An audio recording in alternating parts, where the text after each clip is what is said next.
Every journey starts with one simple step in one certain direction. And the generations of impact and influence affect that first step and every step that follows. And literally, some Absaloms are created intentionally. David created the son that he had to deal with later on, who tried to take his own kingdom. But others just happen and go on. So here we go into 2 Samuel chapter 1 and verses 1 through 10. It says this. After the death of Saul, when David had returned from striking down the Amalekites, David remained 2 days in Ziklag. And on the third day, behold, a man came from Saul's camp, with his clothes torn and dirt on his head. And when he came to David, he fell to the ground and he paid homage. He fell prostrate. David said to him, "Where do you come from?" And he said, "I have escaped from the camp of Israel." And David said, "Well, how did it go? Tell me." And he answered, "The people fled from the battle, and also many of the people have fallen and are dead, and Saul and his son Jonathan are also dead." Then David said to the young man who told him, "How do you know that Saul and his son Jonathan are dead?" And the young man who told him said, "By chance." Catch that? Well, by chance, I just kind of happened to be there. By chance, I happened to be on Mount Gilboa. And there was Saul leaning on his spear, and behold, the chariots and the horsemen were close upon him. And when he looked behind him, he saw me, and he called to me, and I answered, "Here I am." And he said to me, "Who are you?" I answered, "I am an Amalekite." He said to me, "Stand beside me and kill me, for anguish has seized me, and yet my life still lingers." So I stood beside him and I killed him, because I was sure that he could not live after he had fallen. And I took the crown that was set on his head and the armlet that was on his arm, and I have brought them here to my Lord. So this is the beginning of a sad story. You see, David had returned from battle. He was thrown with the wind, and he stayed 2 days where he was in Ziklag, almost like a retreat. If you remember, Saul did not like David a lot of times. He threw a spear at him, had demonic manifestations in Saul's life, and sometimes he would call David to come in and play the harp and the lyre to calm him down. And yet King Saul would throw a spear at him and try to kill him.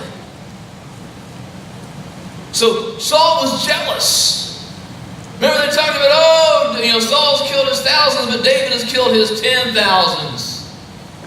And sometimes people in leadership get jealous of those that are having success around them. Saul's defeat and David's win, they were simultaneous. While Saul was dying, David was winning over here. All those things happened, and they come together a couple days later, and this guy shows up. He made the 3-day, 80-mile trip with his clothes torn and dust on his head. David's been in battle. There's been victory. There's been bloodshed. This guy shows up and he prostrates himself in David's presence, and the king says, "You tell me what you know about Saul. You tell me what you saw. You tell me what happened. I've got to know the answer." Because even the old people from the other battle had not come yet to tell David what was going on. Pulls out the bag, or the bag, whatever he has, the crown, he pulls them out and he says, "See, this is what happened. King Saul asked me to kill him because he was wounded. He was hurting. He knew he was going to be in anguish, so he asked me to end his suffering. And so I did." David took hold of his clothes and he tore them. And so did the men who were with him. And they mourned and they wept and they fasted until evening for Saul and for Jonathan his son and for the people of the Lord and for the house of Israel. And now David, after fasting, takes a little bit more interest, and he says, "Where do you come from?" And he answered, he said, "I am the son of a sojourner and an Amalekite." In other words, I am an alien in the sanctuary city in the Israeli camp. I'm an Amalekite. I'm a foreigner, but I've come here to be protected by Israel, and they're watching over me. So I'm a sojourner, an alien. And David said to him, "How is it you were not afraid to put out your hand to destroy the Lord's anointed?" Then David called one of the young men and said, "Go execute him." And he struck him down so that he died. And David said to him, "Your blood be on your head, for your own mouth has testified against you, saying, I have killed the Lord's anointed." You have heard me say, and I will continue to say it, the discernment is one of the most important things that believers and Christians better be using and be walking in today's world. No Israeli soldier would have been able to say, "Well, Saul, I can tell you're hurting, so how about I end your misery?" Even if Saul had said that to an Israeli soldier, that soldier would have said, "I can't do that." Because you are the crown, you are the king, you are in that anointed position as leader. So this guy shows up and he says, "Hey, David, I've got some great news for you because I know you and Saul are like this." Great news. Saul's dead, and so is his son Jonathan. Not sure how you and Jonathan got along, but you just need to know that Saul's dead. David was wounded by that. Not because he didn't have trouble with Saul, but because he knew Saul's position. See, today's message is really about an understanding of who is in authority and what that authority does and who that authority is and how they project that authority out. The guy lied about killing Saul, and David said, "You lived in the Israeli camp. You knew what the law and the word was about touching the Lord's anointed. And now you lied to me? Well, even though you never really did it, I'm going to kill you. I'm going to have you executed because you violated the word of the law." The context of this verse, "Touch not the Lord's anointed," was not a pastor, was it? It was not a teacher, was it? It was a king. You see, how we treat authority will always matter spiritually. And what we expect of authority will always matter as well. Kings and husbands and pastors need to be accountable to those they serve under that mantle. Here's the key. If you catch anything I say today, catch this. Respect for authority and accountability are absolutely directly connected. So on this Mother's Day, I want you to think. Where are those areas in your life where you're struggling with authority? It may be with parents, it may be with siblings, it may be at work, it may be with friends at school. It may be even with me.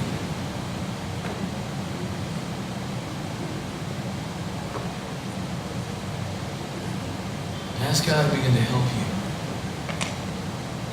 to view every authority in your life as they need to be viewed. Lord, I pray right now, as we start this series, with some deep reflection, that you'll help those in this room that have been hurt and wounded by authority. Lord, I think back to King David and the mistakes he made and how it impacted his wives and his kids. It tore apart his kingdom. Because he wouldn't be honest, he wouldn't open up, he wouldn't confess. And Lord, so many of us in this room, we are human and we are fragile and we're so worried and afraid of what people say or think. If they knew really what we were inside in the dark where no one's looking. So Lord, thank you for loving us in spite of what's still inside of us. God, help us to be accountable. Lord, I'm praying that you would give strength to those that are struggling with confessing their sins and their weaknesses. I pray, God, you would encourage those that are here today to apologize to bosses or friends or people or parents or family if they need to, because they've not taken their authority, they've taken that authority for granted. And we haven't treated them right. God, go with us today. And help us to live our lives in such a way that it makes an impact on generations from now. Upon our kids and our grandkids and the great, great grace that we'll never see or hear or know until heaven. Help us to walk it and help us to live it. Transparency and accountability and respect for authority. Because those things matter to you. And because they matter to you, they should matter to us.